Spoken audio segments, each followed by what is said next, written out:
What's up guys, it's Chachi Power here to do a review of the X-Transbots Glider air robot, which is obviously Powerglide. You'll see down here it does say X1 Glider air robot. To stop me, you have to catch me first. Look at the side panels here.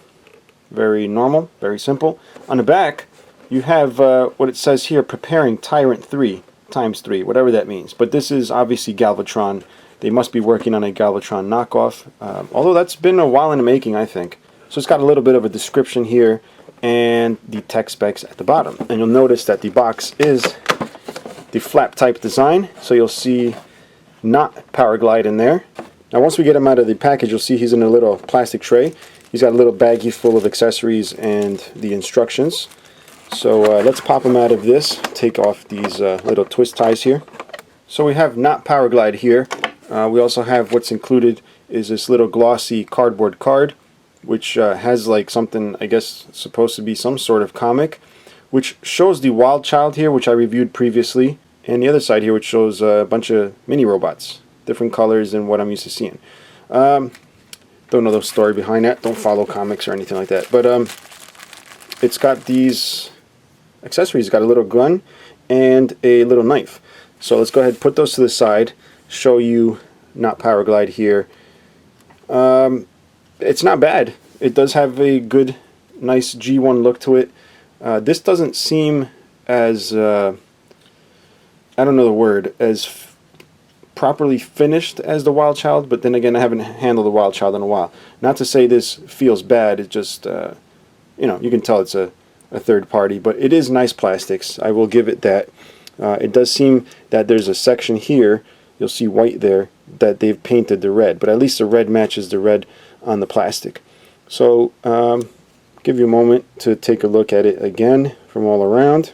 Underneath you'll see that you can see Powerglide's face. But while we're down here, I do want to show you that this does have landing gear. Just pull the front out like that, and you can also pull out the ones under the wings. They don't actually roll, but they're just molded in wheels. What's funny about the instructions is that they show you how to turn him into an airplane, which he's already in. So, you know, obviously you would just do the opposite of that, but still, just didn't make any sense to me. Now, the transformation is pretty cool, and from my understanding is they did copy this off an existing design, if I'm not mistaken.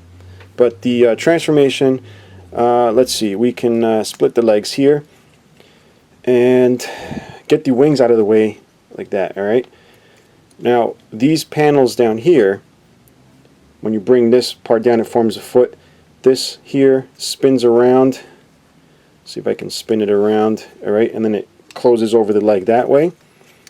Bring this foot down, do the same, flip this around to become the cover for this leg. Right, and you'll see the splits like so, right? So then next you open up the area right back here. Then the crotch opens up. And you'll see there's a little gun inside. Just take that out, you won't be needing it. And when the gun is out, it makes space for this section here from the cockpit area.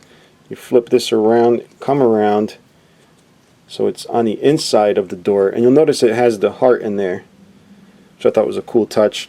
Then this can close, that closes, and now it leaves this area open. Alright, and then you just continue on with the transformation. Right here there's little arms that stick out. Want to be careful because they're kind of thin there. I don't know how strong the plastic is or not strong, but it does tab in nicely once it's in there, and they are nice and tight. Get that, alright, so pretty much almost there. Bring these wings up, and again this has the same problem as the other version of this mold that I have, the Wild Child Explorer, which is the flimsy arms and the ball joints that pop off extremely easy.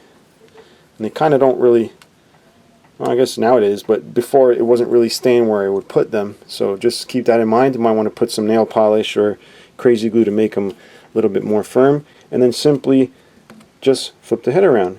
And then these jets right here, they actually open up, go around the leg like so. So you got to do it on both sides. And it's a little stiff, it's a little difficult. But you get it to go around and go over this rectangle here. And then you have to spin them off to the side like this, fix the feet, alright, and there you have Powerglide. The next thing I want to do before I show the accessories is add a Autobot faction logo, which I usually put on with a little pin or maybe like an X-Acto knife like this, so that way, you know, my big thumbs and fingers don't get in the way, or, you know, put grease on the back, and then you just simply line it up and push it down. Now he looks like Powerglide, and I love the fact that all these companies, the third-party companies, do leave an exact amount of space to put the standard size symbols on there. And there's the arm that I was talking about, where it goes up on its own, which I thought was kind of weird. So it like whacks other figures off the shelf. So what I'm going to do now, guys, is show the accessories. You got the knife here, which is a tad on the sharp side, but it's not the type of plastic that will hurt you, but you never know. Put that in the hand like that. You do have the little blaster that comes with him inside. You can choose to use that, or you can choose to use the other one that it comes with. Just pop it in, and there you go. Powerglide with his weapons. Next, we'll check out the articulation. You can turn the head to the side, although that'll block his view there. Kind of weird. Alright, you do have the ball jointed shoulders here, which sometimes the bob off, just like that. There you go. And then the elbow, but they easily snap back on. It's kind of weird, just the design. Hollow forearm, so you have no hands. Alright, you have no waist due to the design. You do have the legs that come out a little bit to the side this way, but they do go forward a good amount, and the skirt moves out of the way. And then the knee folds, and then you have the feet here that are on a ball joint. Now for fun, we're going to do some scaling. Here we got MP10 Optimus Prime standing back behind him. We also have his mold brother, Wild Child Explorer, whatever his name is, and you'll notice that he did come with Decepticon logo on there. And then we got the Cyberverse Powerglide, and then we have the G1 Powerglide. So you'll see very remarkable resemblance, except this one actually does have feet. And I think that's going to do it for the review, guys. So yeah, I don't know. Question, comments, leave them below. Bye.